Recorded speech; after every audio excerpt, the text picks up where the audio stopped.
नमस्कार, मैं हूं कनुप्रिया सत्तन और आप देख रहे हैं लाइव टीवी समाचार। आइए नजर डालते हैं आज की कुछ खास खबरों। केंद्रीय रक्षा राज्य मंत्री अजय भट्ट ने कहा कि श्री राम के बिना जीवन का कोई अर्थ नहीं है। राम ही जीवन के आधार हैं। उन्होंने कहा, जो प्राणी श्री राम की शरणागत में है उसे स्वप्न में भी लेस मात्र दुख नहीं होता, वह संतापों से मुक्त है। पुरुषोत्तम श्री राम के जीवन पर विस्तार से प्रकाश डालते हुए उन्होंने कहा, जीवन में मर्यादा व कर्तव्य का स्थान सबसे ऊंचा है और इस ऊंचाई का ज्ञान हमें श्री राम की लीला से प्राप्त होता है। उन्होंने कहा, प्रभु श्री राम का जीवन चरित्र सत्य पथ की सीख देता है, इसलिए मनुष्य को समस्त बुराइयों से बचते हुए सदा अच्छे व सच्चे मार्ग पर चलना चाहिए। यही जीवन की सार्थकता है, इसी में जीवन का आनंद है। साथ ही उन्होंने कहा, अहंकार पतन का कारण है। उन्होंने और भी बातें हमारे विशेष संवाददाता रमाकांत पंत से की। आइए जानते हैं उन्होंने और क्या। की गोद में बसा उत्तराखंड प्रकृति की अमूल्य धरोहर है।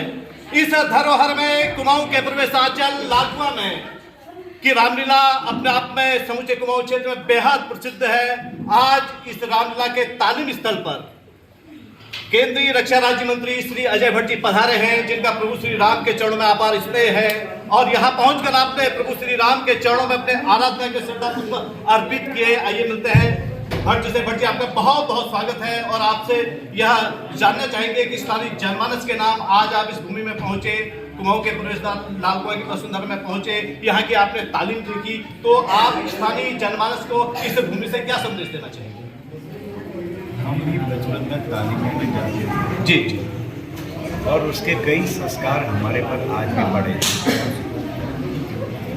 रामलीला हो या रामायण हो, दोनों के अंदर एक आदर्श मनुष्य कैसे बना जा सकता है, इसके बारे में सूत्र हैं। जी, जैसे आपने देखा कि 60 सन विनय कुटिल सन प्रीति, जी, ये नीति रामायण के अंदर है। बहुत मात पिता प्रभु गुरु की बानी, करिए विचार विनाश विजानी, ये भी इसके अंदर लिखा हुआ है।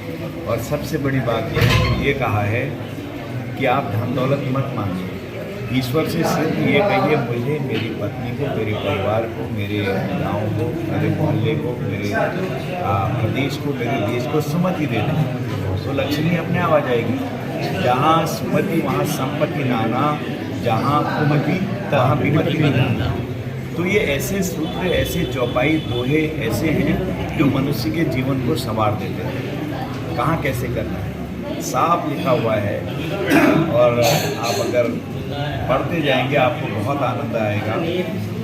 मनुष्य कैसा होना चाहिए और किस तरह से जीवन को मर्यादित करना चाहिए, हर चीज़ के, पति पत्नी के क्या संबंध हैं, भाई भाई के क्या संबंध हैं, माता पिता के प्रति बच्चों के क्या अपने संस्कार और क्या संबंध, कैसा प्रेम होना चाहिए, आज्ञाकारी पुत्र कैसे होना चाहिए। यदि कोई सब कुछ होते हुए भी अहंकारी होता है और काम क्रोध मद लोभ दंभ पाखंड छद्म ईर्ष्या की तरफ जिसका ध्यान होता है, तो रावण जैसा विद्वान भी और उसकी पूरी सोने की लंका भी 1 मिनट में खाक हो जाती है। वो भी बजरंगबली महाराज ने, हनुमान जी ने कर दी। ये राम जी की कृपा है। बहुत सुंदर बात आपने कही कि अहंकार पतन का कारण है। भट्ट जी, अपना जो कुमाऊं क्षेत्र है वो प्रभु श्री राम की अलौकिक लीला का क्षेत्र रहा है। चाहे वो हम रामेश्वर की बात करें, जहाँ प्रभु श्री राम ने नरलीला को विराम दिया था, बैतड़ी गांव में 72 यज्ञ किए थे, या काली हल्द्वानी के निकट काली चौड़ की बात करें, जहां महर्षि पुलस्त्य ऋषि ने की जो तपोभूमि रही है। इसके अलावा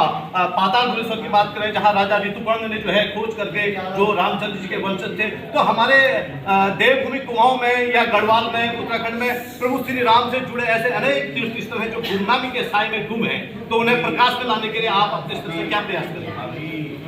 सीतांशों की है, जहाँ कहते हैं कि सीता माता, आज भी वहाँ उनके बाल वाल्मीकि मंदिर भी बिल्कुल अंदर छुपा जैसा है। अब उसको धीरे धीरे उधर भी ध्यान जा रहा है। जी जी, सभी जगहों पर हमारे सर्किट बन रहे हैं। जी, रामायण सर्किट, बौद्ध सर्किट, और हमारी उत्तराखंड की सरकार ने भी अभी जो सर्किट बनाने का विचार किया है, कई सर्किट बना रही है। जी, मैं समझता हूँ उन सब से इनको जोड़ा जा रहा है ताकि सबको इसका ज्ञान रहे, क्योंकि संस्कृति आदमी बड़े हो रहे हैं, बुजुर्ग हो जाते हैं, उन्होंने तो सब कुछ देखा है, लेकिन नई पीढ़ी को थोड़ी जानकारियाँ कम होती हैं। जैसे कई लोगों को ये पता नहीं है कि त्रिजुगी नारायण कहा जी और उसका महत्व क्या है। शिव और पार्वती का विवाह स्थल। हाँ जी, जब माता पार्वती जी की भगवान शिव जी से विवाह हुआ जी, तब से लेकर आज तक अग्नि प्रज्वलित हो रही है जी। अभी हम के बारे में नहीं, पुरानी संस्कृति के बारे में नए बच्चों को जिनको पता नहीं है बताना चाहिए। अब जैसे हम 15 अगस्त मनाते हैं, 26 जनवरी मनाते हैं, पढ़ तो लिया, लेकिन उसके पीछे की हिस्ट्री क्या है, इतिहास क्या है।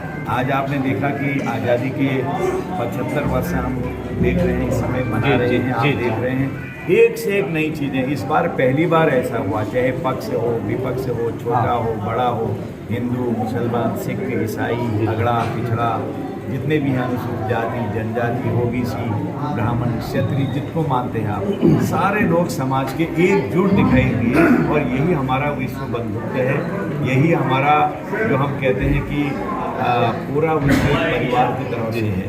तो वो उसका स्वरूप इस बार मोदी जी के नेतृत्व में दिखाई दिया।